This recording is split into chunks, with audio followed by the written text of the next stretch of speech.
여러분 안녕하십니까? 박영환입니다. 인구 1,400만, 대한민국의 최대 지방자치단체죠. 바로 경기도입니다. 서울보다 인구가 450만이 더 많은데요. 바로 김동연 지사가 주인공입니다. 최근에 해외 투자 유치에서 괄목할 성과를 거두고 있고 또 윤석열 정부에 대한 거침없는 비판으로 대권 잠룡으로서 존재감도 키워가고 있습니다. 오늘 이 자리에 모셨습니다. 자, 지사님 반갑습니다. 네, 안녕하십니까? 네. 자, 경기도가 바뀌면 대한민국이 바뀐다. 이런 모토로 일을 하신다고 들었습니다. 네, 그렇습니다. 이제 대선 때는 사실은 이제 거대 양당 후보에 치여서 지지도가 그렇게 높지는 않았습니다. 그런데 요즘 좀 인기를 좀 실감하십니까? 뭐 그런 얘기를 많이 듣고는 있습니다만은 뭐 아까 말씀하신 뭐 잠룡 이런 얘기는 지금 앞으로 4년에 남은 대선에서 뭐 너무 꼭 맞는 말은 아닌 것 같고요. 다만 이 얘기는 지금의 그 어떤 리더십에 대한 국민들의 갈증을 보여주고 있다. 국가 지도자에게 대한 기대가 충족하지 못하고 있기 때문에 비전과 또 혁신과 통합의 리더십을 보여주고 있지 못하기 때문에 그만큼 이 리더에 대한 갈증의 반증이라고 저는 생각하고 있습니다. 야, 역시 이제 아주 겸손하게 표현을 하신 것 같은데 그러면 제가 대권 잠룡보다는 다크호스 이렇게 불러드리겠습니다. 예. 네네. 자, 근데 최근에 사실은 되게 의미 있는 여론조사가 나왔습니다. 네. 아마 지사님도 보고를 받으셨을 것 같은데 포스트 이재명을 묻는 여론조사에서 이제 중도층에서는 당내 민주당 내 이낙연 우리 그 대표에 이어서 이제 2위를 차지했지만 그 민주당 지지층 호남권에서는 1위를 하셨습니다. 아시겠지만 이제 호남 분들이 이제 정치적인 선택이 전략적이고 해서 좀 의미가 있어 보이거든요. 지난번에 이제 5.18 때 광주에 1박 2일로 다녀오셨어요. 네, 그렇습니다. 광주의 분위기에서 어떤 변화가 느껴졌습니까? 솔직하게 한번 말씀해 주시죠. 네, 제가 5월 18일 전에 광주를 1박 2일로 가서 5.18 민주화 묘역 참배를 했고 네. 또 광주시와도 MOU를 맺고 또 조선대학교에서 젊은 청년들도 네. 만났습니다. 광주 갈 때마다 늘 광주의 빚진 마음 또 우리 민주화 고비고비마다 해준 역할에 대해서 늘 감사하고 있고 또 제가 5.18 방명록에서도 제가 즉흥적으로 썼습니다만 5.18 민주혁명이시여 광주의 혼들이시여 대한민국의 민주주의와 대한민국의 앞날을 지켜주소서 이런 말을 썼거든요. 지금 대한민국 가는 것에 대한 많은 걱정을 하고 계신 것을 알았고요. 여론조사 관련해서는 뭐 고마운 말씀이긴 하지만 저는 지금 뭐 도정 열심히 하고 또 아마도 이것은 그동안 경기도정을 열심히 하면서 이루었던 성과와 또 제가 정치하면서 처음부터 부르짖었던 정치 개혁에 대한 이런 것들이 조금 그 반향을 좀 얻은 게 아닌가 하는 생각을 하고 있습니다만 뭐 여론조사에 뭐 일비하지 않고 겸손하게 제 일을 열심히 하도록 하겠습니다. 네, 그래도 또 연관된 질문을 드릴 수밖에 없을 것 같은데요. 자, 일각에서는 이제 정치인 그 이재명과 김동연 사이에 유사점이 있다. 정말 그 유년 시절에 큰 어려움을 겪었었고 또 자신의 힘으로 이제 다 극복을 하고 대권 주자 반열까지 올랐지 않습니까? 특히 이제 지사님 같은 경우는 정말 이제 상고를 졸업하셨고 네. 또 야간 대학을 거쳐서 이제 고시를 하시고 이러면서 그런 부분이 굉장히 그 많은 사람들에게 희망을 주는 부분도 있고 또 기대감을 주는 부분도 있는데 자, 이런 부분 비교에 대해서는 어떻게 생각하십니까?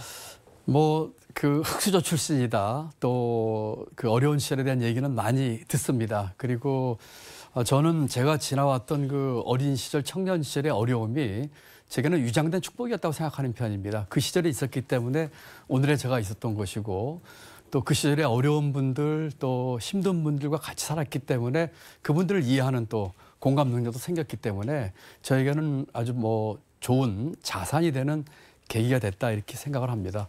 더 중요한 것은 지금 현재 앞으로 미래지요. 네. 과거 얘기 보다 더 중요한 것은 지금 어떤 비전과 어떤 역량을 가지고 있고 또 앞으로는 어떤 생각을 가지고 어떤 꿈을 가지고 우리 국민들을 위해서 헌신할 것인가 하는 것이 훨씬 중요하다고 생각을 하고 있습니다. 네, 말씀해 주신 그 위장된 축복. 네. 이게 굉장히 미래지향적이고 좋은 어감으로 느껴집니다.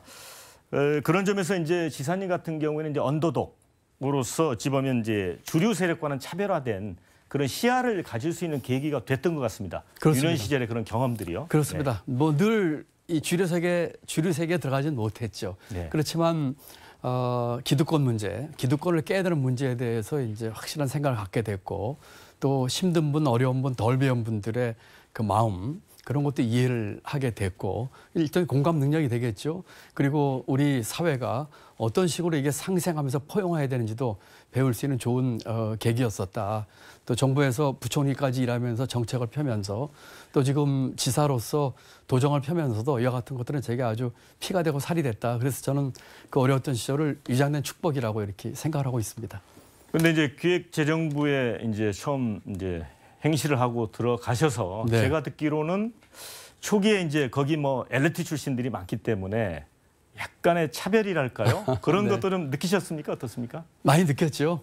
제가 그 처음에 이제 공무원 시험 합격해서 갔었는데 저희 동기들하고 같이 인사를 쭉 하는데 학교 어디 나왔냐고 물어보더라고요. 어디서. 그래서 저는 상업학교를 나오고 집이 어려서 이제 그 직장 살면서 야간대학을 다녔거든요. 그렇죠. 그래서 이제 학교 얘기를 하고 나가는데 제 뒤에서 그런 말이 들렸습니다. 야, 요새 별 희한한 학교 나온 친구가 여기까지 시험에 붙어서 왔네 하는 얘기도 듣고 했었습니다.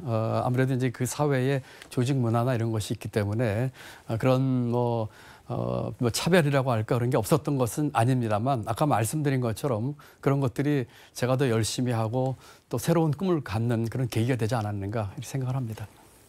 그런 측면 보면 기가 꺾이지 않고 오히려 이제 그걸 긍정적으로 이렇게 치환을 했지 않습니까? 네. 그런 것들은 어디서 연유했다고 보십니까? 혹시 뭐 부모님 교육이라든가 어떤 게 그 계기가 됐을까요? 그런 것들이? 네.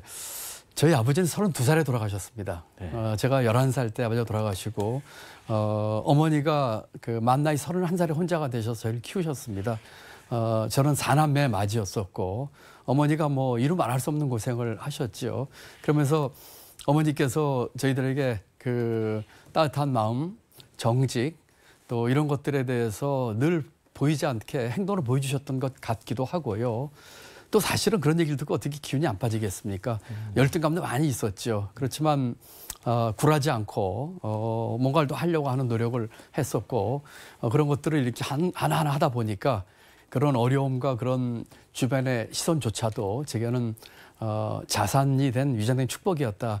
이게 긍정적인 생각을 하는 것이 어떤 분들은 그런 환경에서 공격적으로 맞섭니다. 그렇죠. 그리고 그런 것들에 대해서 늘 싸워서 투쟁해서 이기는 것을 생각하고 있는데 어떻게 보면 그런 것보다 더 성숙한 것은 그런 과정을 통해서 자기 인격이 형성되고 긍정적으로 받아들이고 자기 개발을 꾸준히 하는 그런 것들이 좋은 게 아닌가 하는 생각을 해봅니다. 근데 이제 이 정도 얘기 들으면 우리 시청자분들이 뭐 지사님을 좀 더 깊이 이해를 하실 것 같고요. 네. 이제는 좀 더 논의를 좀 네. 진전시켜 보겠습니다. 최근에 이제 지사님의 일거수일투족에 대해서 이제 관심들이 많으신데 무엇보다 이제 언론은 윤석열 정부에 대한 지사님의 이제 강도 높은 비판, 물론 다 그 분야별로 논리가 있더라고요. 뭐 정치는 불통이고 경제는 무능, 외교는 불안 이렇게 평가를 하셨는데 또 뭐 한일 정상회담을 놓고는 정상 간에 가까워졌는지는 모르겠지만 국민과는 오히려 거리가 멀어졌다. 네. 또 이렇게 직격탄을 날리셨는데 자 이런 부분에 대해서는 평소에 이제 윤석열 대통령의 국정 전반에 대해서 많이 이렇게 지켜보신 거죠? 관심이 그렇습니다. 네. 그럴 수밖에 없는 것이 아까 우리 앵커께서도 말씀하신 것처럼 경기도 인구가 1,400만이고 네. 대한민국 인구의 약 27%가 경기도에 살고 있습니다. 대한민국이 갖고 있는 대부분의 모든 것은 경기도에 다 있습니다. 네. 경기도는 작은 대한민국이죠. 그러다 보니까 중앙정부에서 하는 여러 가지 정책 방향들, 경제, 외교, 교육, 산업 모든 것들은 경기도와 직결돼 있습니다. 그렇기 때문에 대통령이나 또는 중앙정부에서 하고 있는 것들에 대해서 경기지사로서 또 우리 경기도민을 위해서 신경을 안 쓸 수가 없는 일이고 그러다 보니까 제 오랜 34년 동안의 국정 운영의 경험을 통해서 봤을 적에는 많이 부족하고 또 비판할 것이 눈에 띄기 때문에 우리 경기도민을 우선 위해서 그와 같은 얘기를 하고 있는 것입니다. 네, 이제 구체적으로 뭐가 정치에서 불통일까? 네. 이것들은 궁금해지실 것 같아요. 네. 뭐 이를테면 이제 이재명 대표와의 그 회담이라든가 이런 부분에 대해서도 그 민주당 내에서는 이제 비판도 많이 하고 하는데 그런 부분을 포함해서 정치에서 불통은 어떤 게 문제라고 생각하십니까? 그렇습니다. 지금 야당 대표와 지난 1년 동안 한 번도 만난 적이 없습니다. 네. 그리고 이 정치권에서는 국회를 중심으로 끝간없이 싸우고 있습니다. 과거에 그 개발연대 우리가 국가주의에서 권위주의를 갔다가 다시 지금 민주주의로 오는 과정에 있었는데 다시 이걸 후퇴시켜서 권위주의로 가고 있는 듯한 느낌이 들어서 지금 국가의 그 정치가 아닌 통치 그리고 검찰이 주가 되는 검주국가 이런 식이 되면서 정치에서 대화와 타협은 실종되고 지금 끝간없이 싸우고 있는 모습만 보이기 때문에 정말 걱정이 커서 정치는 불통이다 이렇게 말씀을 드렸습니다. 네, 이제 대통령실에서는 이재명 대표가 피의자이기 때문에 만날 수 없다라는 입장인데 우리 지사님께서는 그래도 만나야 된다 이런 말씀이죠? 당연합니다. 네. 지금 오만 많은 분들 외교 관계에서 만나고 또 국내에서도 만나고 있는데 야당 대표를 그 안 만나고 하는 것은 정말 어불성설이지요. 만나서 국정을 논의하고 협조권을 구하고 또 필요한 조언과 또 비판은 또 듣는 모습을 갖추고 하는 그와 같은 대화와 협치가 필요하다고 생각합니다.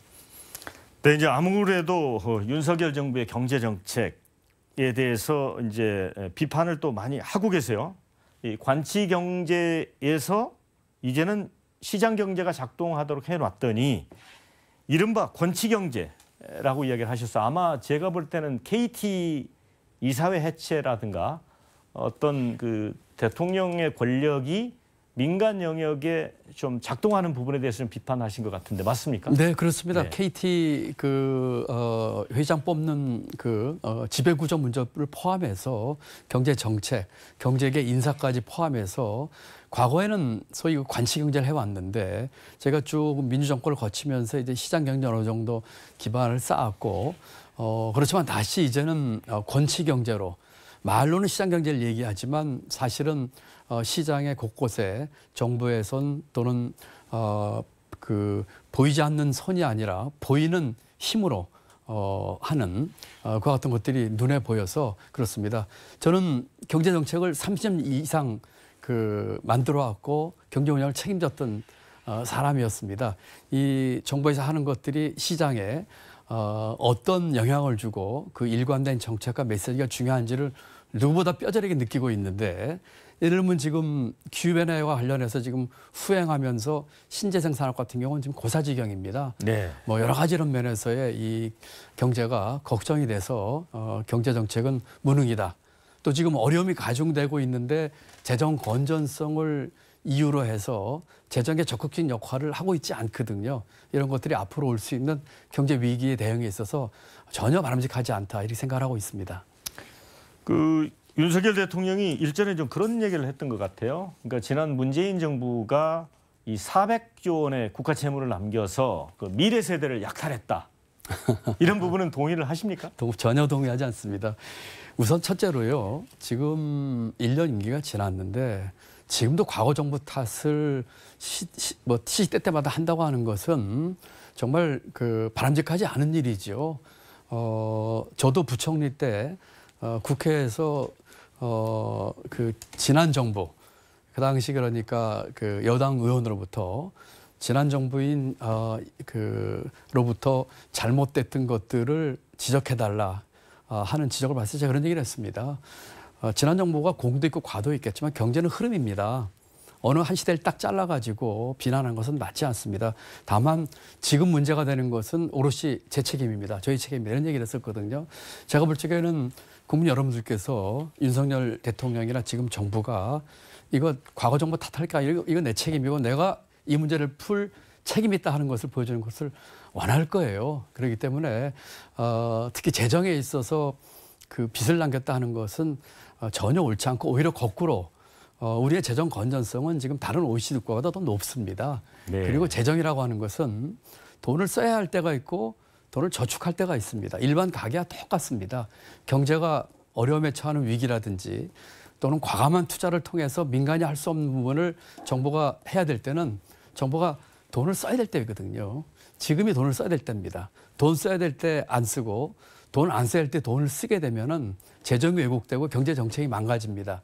지금 윤석열 정부가 돈을 써야 할 때 돈을 안 쓰고 있다고 저는 생각하고 있습니다. 네. 자, 혹시 지사님 김훈 소설가의 남한산성 네. 읽어본 적 있나요? 네. 영화도 보셨을 것 같고. 2개 다 봤습니다. 예. 네. 거기 보면 최명길 이제 김상헌이가 나오고 이제 항복문서를 쓰는 일도 찢는 일을 역할하는 사람도 필요한 거잖아요. 그렇습니다. 그래서 여야에서 이제 소위 말하면 국제 정치에 있어서는 강원 양론이 다 필요하다는 그런 얘기인데 최근 이제 외교 정책을 보면 신냉전 구도로 가고 있습니다. 그리고 이제 우리 어찌 보면 윤석열 정부는 이제 천병에 서 있고 그런 과정에서 이제 중국과의 유연한 외교가 필요하다 이런 지적도 있고 그 외교 문제에 대해서는 어떻게 평가를 하십니까? 저는 윤석열 정부의 외교 정책에 대해서 지극히 비판적입니다. 네. 지금 우리에게 있어서 외교는 경제입니다.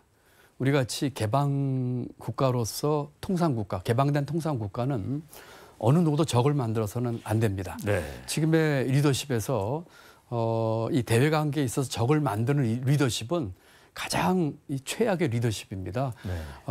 그러기 위해서 우리에게 필요한 것은 균형 외교지요. 일본과의 균형은 과거와 미래의 균형인데 그 균형을 깼습니다.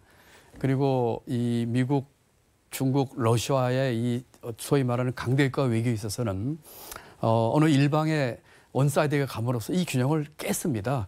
우리가 미국과의 동맹을 통한 굳건한 안보와 또 동맹 관계를 유지하는 틀은 변함이 없지만 중국과 러시아와도 적을 만들어서는 안 되는 것이기 때문에 그 같은 균형 외교를 깼다는 측면에서 저는 윤석열 정부의 외교 정책은 상당히 문제가 많다.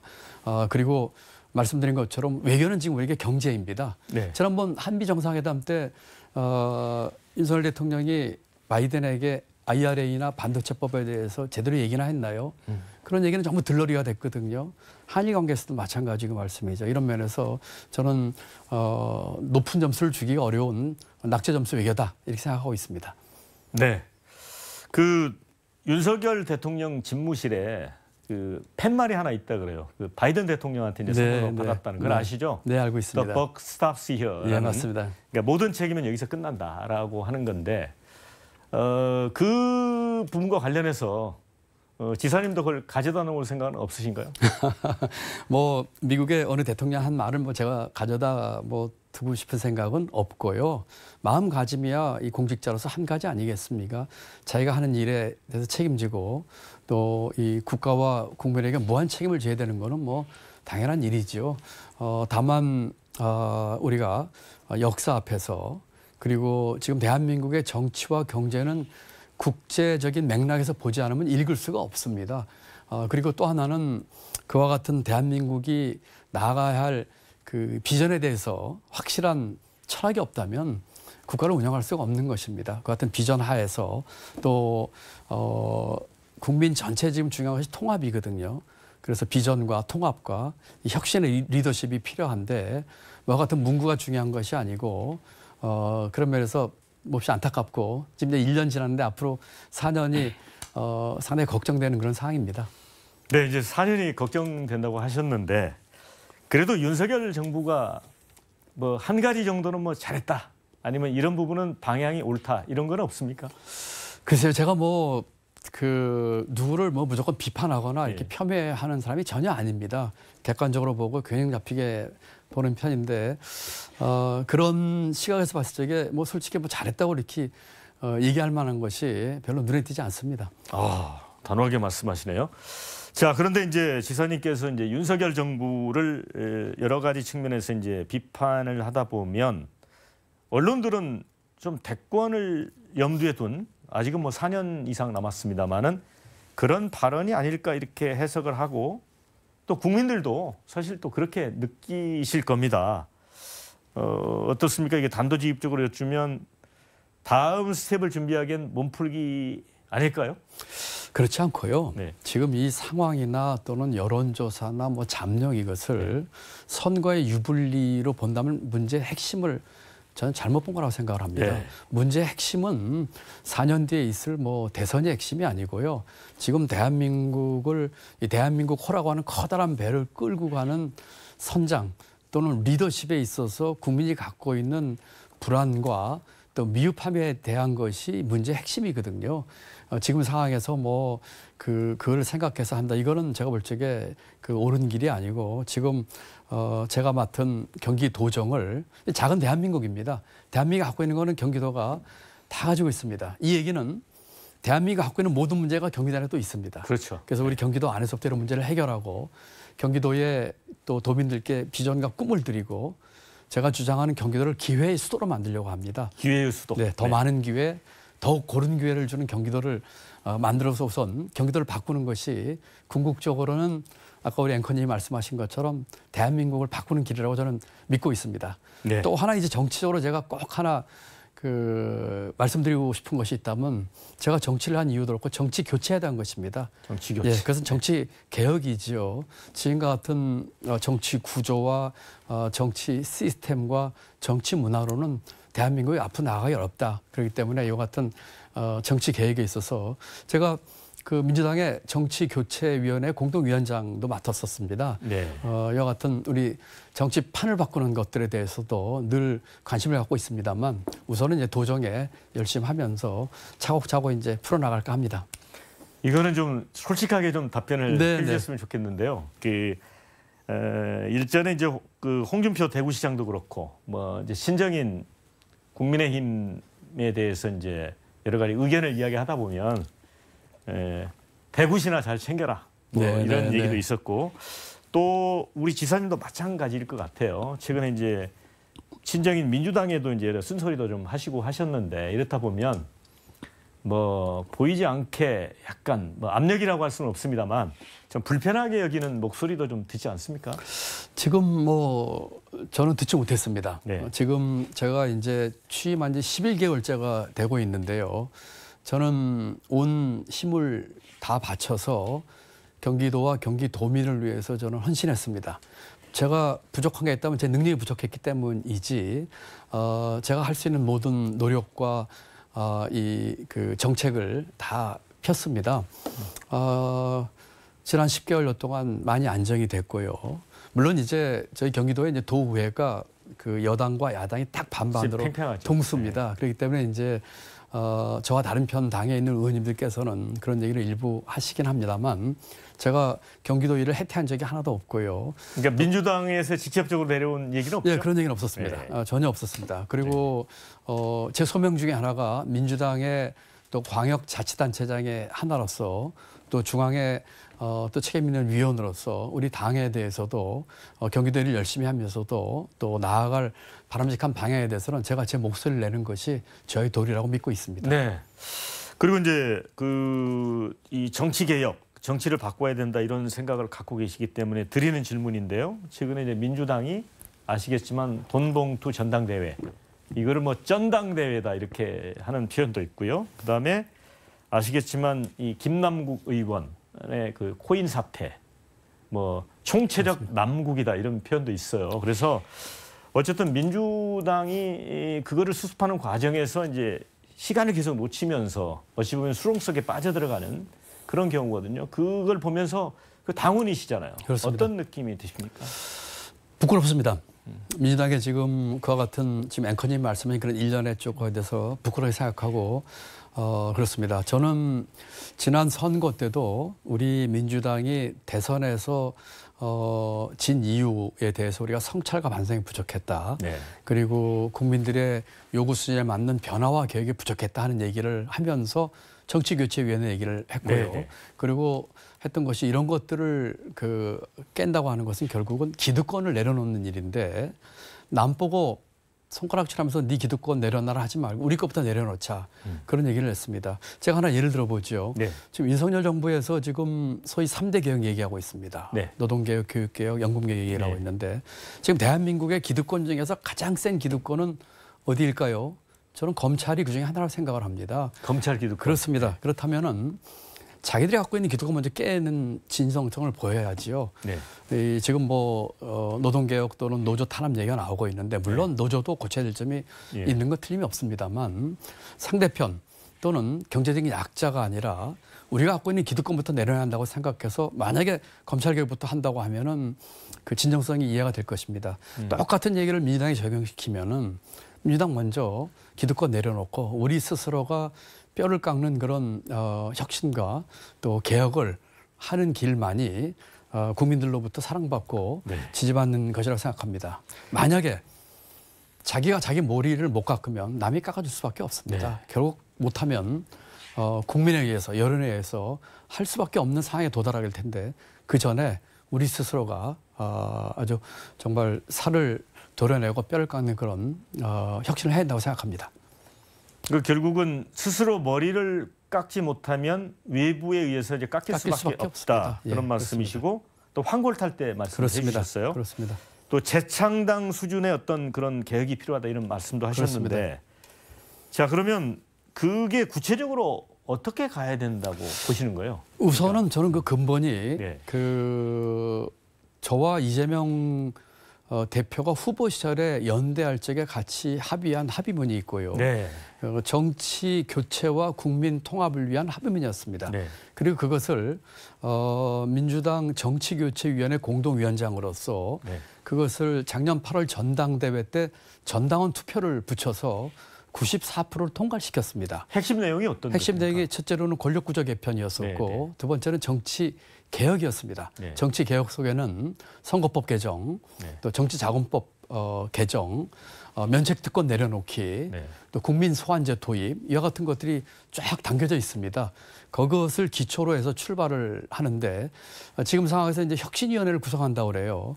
혁신위원회를 제대로 구성을 해서 혁신위원회가 전권을 가지고 지금의 지도부나 의원들 기득권 내려놓고 혁신위원회에서 이 같은 것들을 꾸려나갈 수 있도록 힘을 실어줘야 한다고 생각합니다.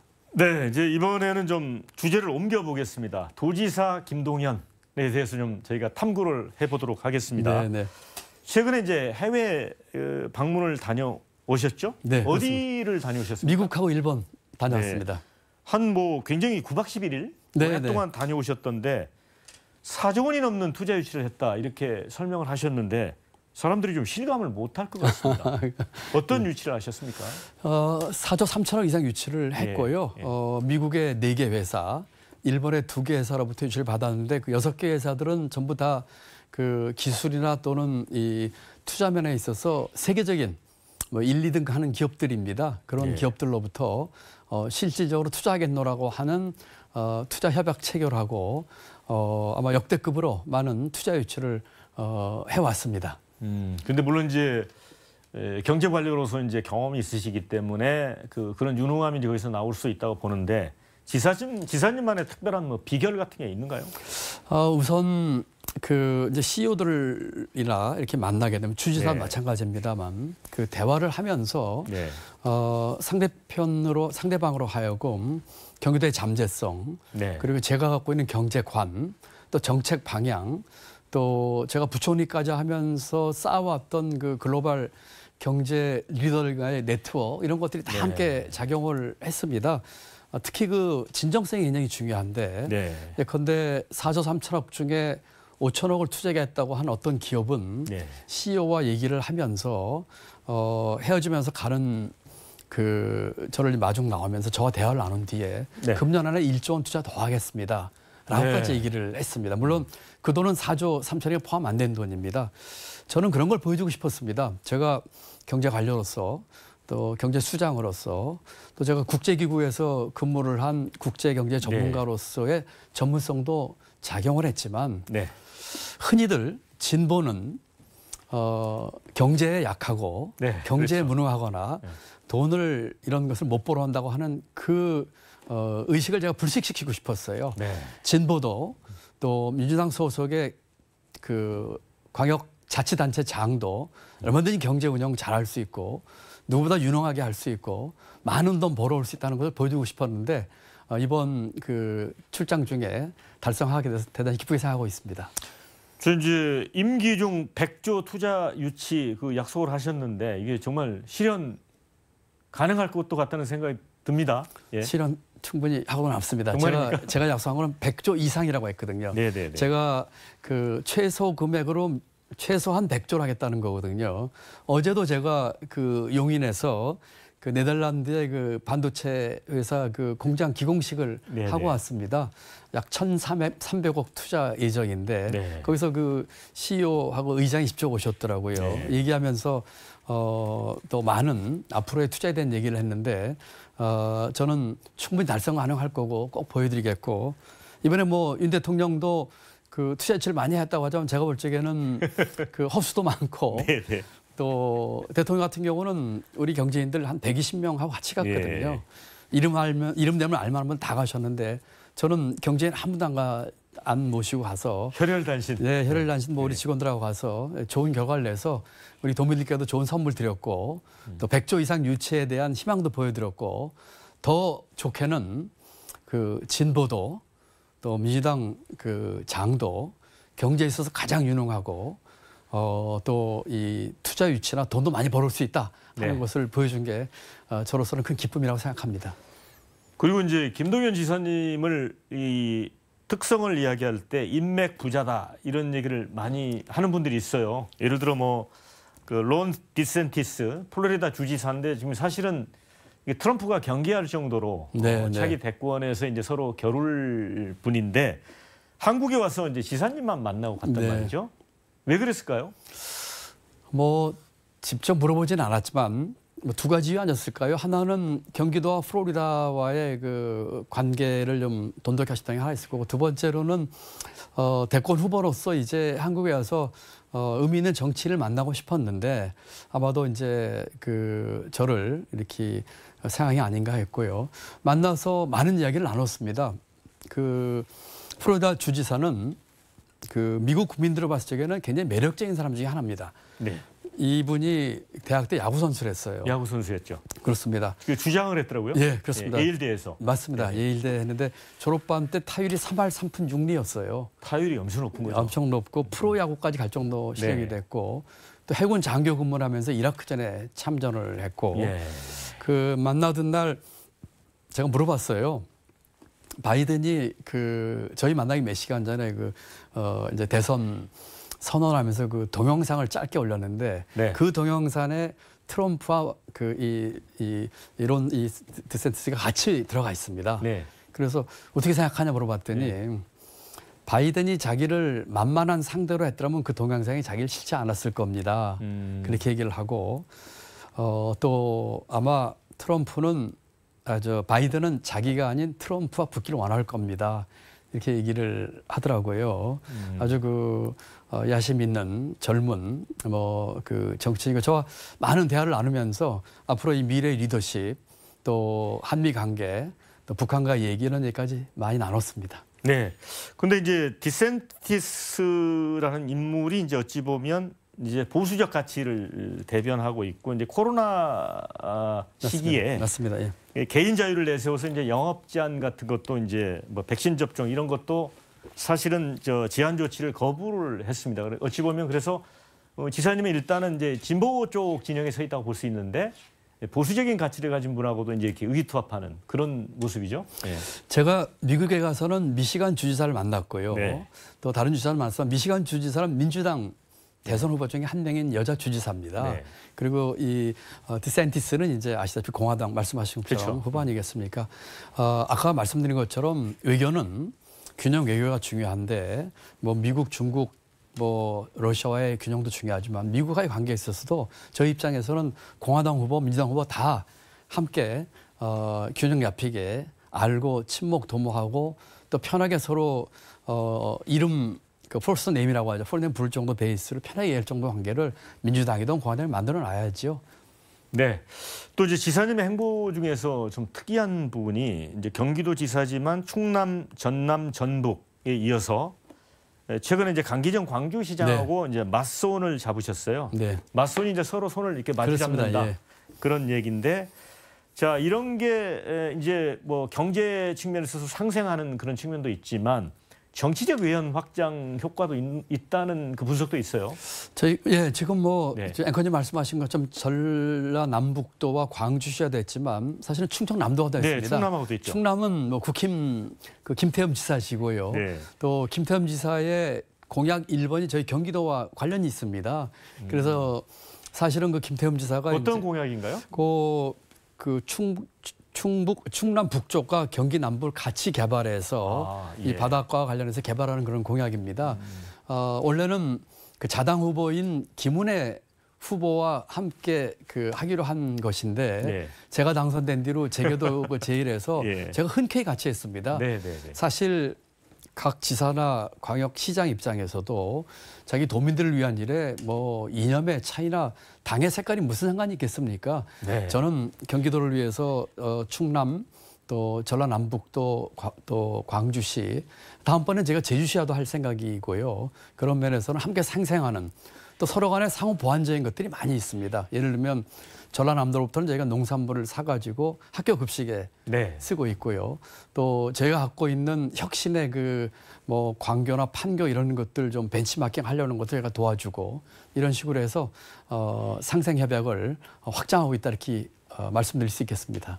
이제 외연 확대는 이제 수도권에서도 여전히 하고 계세요. 그렇습니다. 예, 그렇습니다. 지난 여름이죠. 오세훈 시장하고 유정복 인천시장과도 이제 호프 미팅 사진도 하고 그렇습니다. 그랬는데 사실 오세훈 시장도 제가 다음 주에 모시기로 했습니다만은 대권 잠룡 이렇게 볼 수도 있는데 어떻게 뭐 사이가 좋으십니까? 네, 아주 사이가 좋습니다. 뭐 두 분 다 아주 합류해 계신 분이고요. 유정복 인천시장은 뭐 같이 국무위원으로 일을 했던 분이어서 뭐 거의 뭐 친구처럼 가깝게 지내는 분이고요.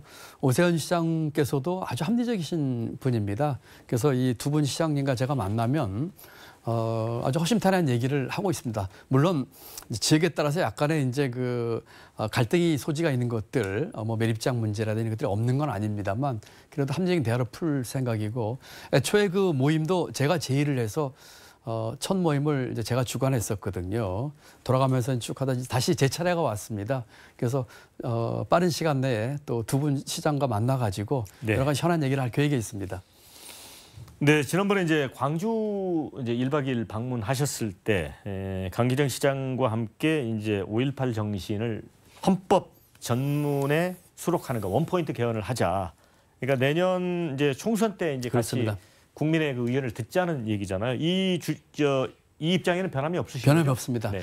지금 5.18 정신은 우리의 헌법 정신이자 민주주의 요체입니다. 그리고 이 민주주의가 위기에 처했을 때 그런 고비고비마다 이 광주 호남에서 한 역할에 대해서 우리가 높게 평가하고 감사하면서 그 5.18 정신을 저는 민주주의 요체로서 반드시 넣어야 된다고 생각을 하고 있어서 우리 광주 시장님과 함께 하려고 하고 있습니다. 제가 아쉬운 거는 이 부분에 있어서 윤석열 대통령의 어떤 입장인데요. 윤 대통령도 제가 알기로는 이 부분을 공약으로 내세웠습니다. 내세웠죠. 내세웠습니다. 그리고 그 후에 여러 가지 간호사법 등을 포함해서 내세웠던 공약을 지금 지키지 않거나 뒤집고 있는데 이 5.18 정신을 헌법 전문에 넣는 것, 그 공약 이행을 꼭 좀 해서 약속을 지키는 사람이라고 하는 그런 얘기를 좀 들었으면 좋겠습니다. 예. 저는 최근에 그 리얼미터가 발표한 2023년 3월 광역단체장 평가에서 그 도정에 대한 긍정 평가가 거의 60% 가까이 나왔습니다. 지사님 득표율보다 한 10%쯤 더 높아진 것 같거든요. 왜 이렇게 경기도민들이 마음이 후해졌나요? 우선 감사할 일이고요. 네. 그 17개 시장 도지사 중에서 그 선거 때의 그 득표율보다 긍정적인 평가를 플러스 받은 건 제가 유일하게 받았고 더군다나 이게 10%포인트 가까이 돼서 감사하게 생각을 하고 있습니다. 제가 하고 있는 도정에 대한 성과도 있겠지만 아마도 제 진정성을 많이 해주신 게 아닌가. 요새 이렇게 제가 지금 수원에 살고 있는데요. 네. 경기도 이렇게 쭉 다니다 보면 많은 분들이 제게 와서 말을 걸고 하시는데 제가 느끼기에는 이런 것 같습니다. 저 도지사가 우리랑 다른 세상 사람이 아니야. 네. 우리랑 같은 사람인 것 같아. 그리고 약속을 지키려고 애를 쓰고 있어 하는 그 진정성에 대한 게 아닌가 하고 제 속으로는 생각하고 있지만 더 많은 지지를 받을 수 있도록 제가 최선을 다해서 노력을 하겠다는 말씀을 드립니다. 이제 아무래도 경기도 이제 도지사시니까 공약 관련해서 조금 여쭤볼게요. 제 아들이 사실 지금 이제 현역병으로 복무를 하고 있습니다. 아, 그러세요? 그래서 이제 동두천에 있는 부대에서 복무를 하고 있는데 면회를 갔는데 네. 거기 시내 곳곳에 경기 북도 아, 현설 네. 뭐 그걸 촉구하는 현수막이 뭐 곳곳에 붙어 있어요. 이게 사실 오래된 수건이거든요. 그렇습니다. 이거 임기 내에 꼭 하실 겁니까? 네. 꼭 하겠습니다. 하고 싶습니다. 네. 그리고 제 목표는 임기 내에 했으면 하는 거고요. 만약에 여러 가지 정치 여건 때문에 이런저런 장애가 생긴다면 최소한 그리 가게끔 하는 큰 길을 만들어 놓겠습니다. 제가 경기 북도를 특별자치도로 독립시키자고 하는 이유는 가장 큰 이유는 경기 북부의 잠재력 때문입니다. 네. 많은 분들은 경기 북부가 그동안 70년 동안 그 휴전선 묶여 있었고 환경과 상수도 네. 이런 것 때문에 피해를 봤다고 해서 그 피해에 대한 보상을 해달라 이렇게 얘기를 하고 있는데 저는 아주 적극적으로 이거를 거꾸로 풀고 있습니다. 지금 경기 북부의 인구가 360만입니다. 네. 지금 만약에 도로 독립하면 경기도와 서울 다음으로 세 번째로 큰 도가 됩니다. 네. 그리고 그 인력 자원뿐만 아니라 대한민국 어디보다 잘 보존된 환경과 생태 이런 것들이 앞으로 잠재력이 되고 성장의 중심이 될 거예요. 그래서 경제부총리까지 한 제 눈으로 보기에는 이 경기 북도가 발전하면 대한민국 전체 성장률 1 내지 2% 올리는 것은 어려운 일이 아니다. 그리고 전 세계적으로도 가장 성장 잠재력이 큰 도시다. 네. 이렇게 생각을 해서 경기 북부특별자치도를 반드시 추진하겠다는 말씀을 드리고요. 네. 이제까지 많은 정치인이나 지사께서 공약을 했지만 사실 본격적으로 추진하지 않으셨습니다. 저는 지금 본격적으로 추진하고 있고 제가 한 약속을 지키도록 최대한 노력하겠습니다. 이거는 짤막하게 좀 답변해 주시면 좋겠는데 가장 큰 걸림돌은 무엇입니까? 아무래도 그 국회에서 이제 법 통과 네. 등 이 절차가 제일 크겠고요. 또 이 북부가 가장 원하는 것은 규제 완화. 그리고 네. 지금 낙후된 지역에 대한 투자와 기업 유치가 되겠습니다. 네. 자, 또 한 가지 이제 결국 경기 남부 지역의 또 수건 사업이 이 군공항 이전, 그다음에 경기 국제공항을 만들자는 거 아니겠습니까? 이건 제가 또 기사를 검색해 보니까 뭐 갈등이 많더라고요. 이런 짤막하게 이 문제는 어떻게 해소하실지 좀 설명 좀 해주시죠. 앵커님께서 기사 검색까지 다 해주시고 감사합니다. 저는 이 문제를 군공항 이전 문제로 풀고 싶지 않습니다. 네. 저는 이것을 국제 공항으로 네. 접근하고 싶습니다. 네. 그 수원에는 공항을 이전하기 위해서가 아니라 경기 남부에 제대로 된 인력과 인적 자원과 이 반도체 예컨대 수출 95%가 화물 그 수송입니다. 그렇기 때문에 그리고 이제 남부에 반도체, 바이오, AI 이 산업 클러스터가 있거든요. 그래서 이 물적 자원, 인적 자원의 허브를 만들고 그 같은 공항이 만들어지면 인근의 국제 도시까지 개발해서 이 경기도 전체 남부뿐만 아니라 하겠다는 의미이지 이것을 좁은 의미로 군공항 이전 문제가 아닌 보다 큰 그림으로 접근하고 있다. 심지어는 우리 지역으로 이전해 왔으면 좋겠습니다 하는 지역 네. 이렇게 경쟁까지 시키고 싶은 심정입니다. 네. 자, 이제 그 노무현 전 대통령이 사실은 이제 사법 시험을 통해서 이제 판사를 거쳐서 대통령까지 올랐는데 사법 시험을 폐지했어요. 그런데 이제 우리 지사님은 행정고시 출신인데 이 네. 고시를 좀 폐지하자 이런 안을 냈거든요. 왜 그런 생각을 하신 건가요? 짤막하게. 저는 공직사회의 철밥통 구조와 네. 그다음에 끼리끼리 문화를 깨고 싶었습니다. 동종교배 이걸 깨고 싶어서 이와 같은 공무원의 채널 채용하는 채널을 다양화하자. 그리고 그 안에서도 그 끼리끼리 문화와 이 동종교배를 없애자. 그런 측면에서 주장했습니다. 아, 그것도 일종의 기득권. 그렇습니다. 기득권 깨기에 첫 번째로 네. 우리 관료 기득권부터 깨자 이런 것이었습니다. 자, 이제는 이제 마지막 좀 정리를 하는데 인간 김동연에 대해서 좀 탐구를 해보겠습니다. 네, 감사합니다. 6명의 대통령을 거치면서 승승장구했습니다. 야, 이거 보니까 참여정부, 이명박 정부, 박근혜 정부, 문재인 정부, 보수, 진보 다 관통했어요. 야, 그 비결이 어디 있습니까? 관료로서의 그 어떤 사심 없음과 예. 그 뭐 제가 제 말씀드리기 좀 남사스럽습니다만 그 네. 능력 이런 것들이 평가된 게 아닌가 싶습니다. 네.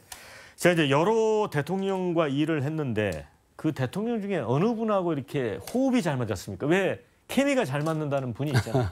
뭐 좀 부담스럽겠지만 한 분만 뽑아주시면. 네, 저는 그 6분 중에 뽑다면 노무현 대통령 어떤 뽑고 점에서 싶습니다. 그렇습니까? 노무현 대통령 상업학교 나오시고 저도 뭐 같은 상업 뭐 학교 다니고 네네. 상업학교 나왔고 고생하시고 그런 뭐 이 배경의 네네. 유사성도 있습니다만 제가 노무현 대통령 때 그 비전 2030이라는 보고서를 만들면서 앞으로 25년 뒤에 대한민국이 나아갈 비전과 또 정책 또 그걸 달성하기 위한 방법에 대한 보고서를 냈었거든요. 네. 그 보고서를 만들면서 꿈 그리고 가야 할 길 그리고 이것을 실천할 수 있는 방법에 대해서 네. 노무현 대통령과 가장 잘 뭐라고 할까 케미가 맞았다고 할까요? 네. 또 노 대통령께서도 이 보고서 나온 뒤에 연두 기자회견에서 극찬하시면서 이 안에 대한민국 갈 길이 있습니다 한 얘기를 하실 정도로 지지를 해주셨거든요. 그래서 노무현 대통령과 제일 잘 맞지 않았나 이렇게 생각을 합니다. 네.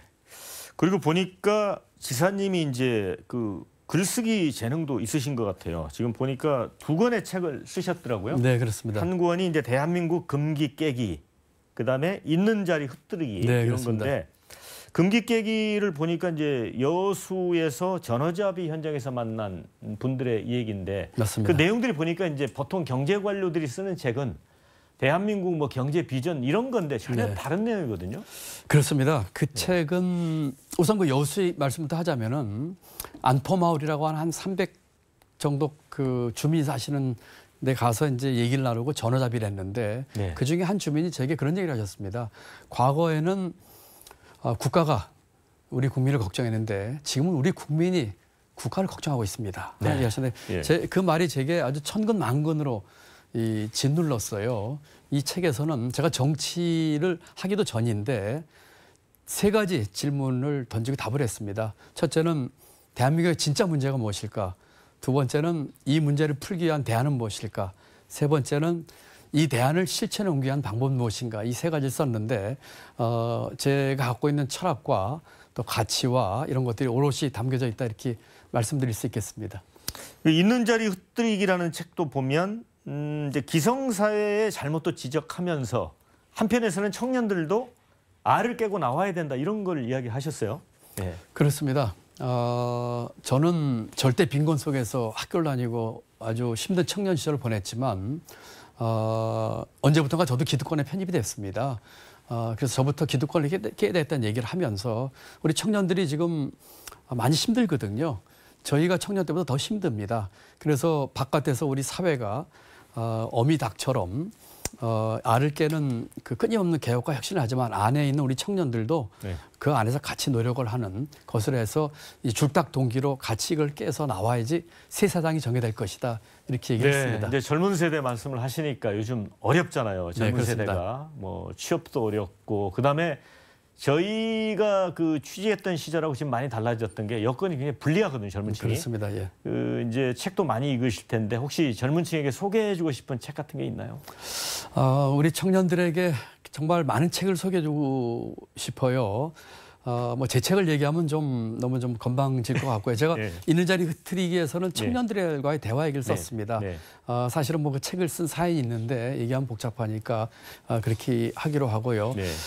우리 청년들에게 저는 걸리버 여행기 완역판 한번 읽어보시라고 한번 권하고 싶습니다. 왜 그렇습니까? 걸리버 여행기는 굉장히 두꺼운 책입니다. 네. 그리고 그 책에서는 그 당시 현실을 비판한 풍자 얘기를 많이 썼습니다. 네. 18세기 책인데 그 책을 읽으면서 우리 지금의 그 사회를 한번 좀 이렇게 뭐라고 할까 관조해 보면서 비판 의식도 갖고 또 목소리를 낼 수 있는 대신에 그 걸리버 여행기 완역판을 읽기를 권합니다. 전 이 지사님이 이제 좋은 글귀를 많이 쓰셨는데 뭐 이런 게 있더라고요. 비전을 제시하지 못하거나 스스로 비전이 없어질 때 일에 대한 열정을 느끼지 못하고 또 문득 무사 안일에 빠지는 유혹에 굴할 때 문제를 알면서도 침묵할 때 이때가 이제 공직 생활에 스스로 물러날 때다 이런 좋은 글귀가 있었고요. 자, 이제 마쳐야 될 시간이 돼서 마지막으로 한마디만 딱 우리 시청자들에게 좀 전해주시죠. 네. 네, 시청자 여러분 감사합니다. 저는 경기지사가 된 이후로 열심히 일했습니다만 좀 더 열심히 해서 우리 경기도를 발전시키고 경기도민 삶의 질 향상시키면서 경기도를 바꿔서 대한민국을 바꾸도록 해보겠습니다. 목소리 많이 내주십시오. 지금 세상이 혼탁하고 정치도 어지럽고 경제도 어렵습니다. 목소리 많이 내주시고 우리 정치권 또 우리 사회의 기득권층에 변화라고 하는 압력 많이 넣어주시면 좋을 것 같습니다. 감사합니다. 네, 이제 특별대담 김동연 경기도지사에게 듣는다는 여기까지고요. 오늘 이제 시종일관 이 성의 있는 답변 또 열띤 토론을 해주신 김동연 시사님께 감사드립니다. 시청해주신 여러분께도 감사드립니다. 시사님 감사합니다. 네, 감사합니다. 예.